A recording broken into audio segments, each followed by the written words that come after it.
আসসালামু আলাইকুম। অবিরাম বাংলার সংবাদে সবাইকে স্বাগত জানাচ্ছি। আমি নাইম ফাথুম মুবিন। শুরুতে বিআরবি কেবলস সংবাদ শিরোনাম। ডেভিল হান্টে গায়েবী মামলা দেওয়া হচ্ছে জিএম কাদের। অপারেশন ডেভিল হান্টের নামে ঢালাওভাবে বিরোধী মত দমন চলছে বলে অভিযোগ করেছেন জাতীয় পার্টির চেয়ারম্যান জিএম কাদের। একই সঙ্গে ডেভিল হান্টে মামলা দেওয়া হচ্ছে বলে মন্তব্য করেন তিনি। গোলাম মোহাম্মদ কাদের বলেন, জাতীয় পার্টির ওপর জুলুম নির্যাতন চলছে।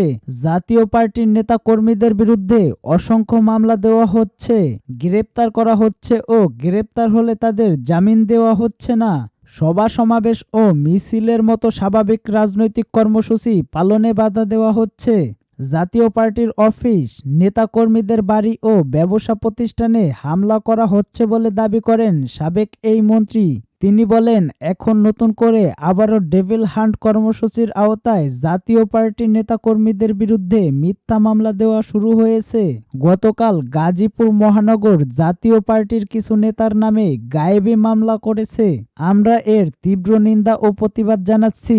একই সঙ্গে নিরপরাধ জনগণের উপর জুলুম ও হয়রানি বন্ধে ব্যবস্থা নেওয়ার জন্য সরকারের প্রতি আহ্বান জানান জিএম কাদের।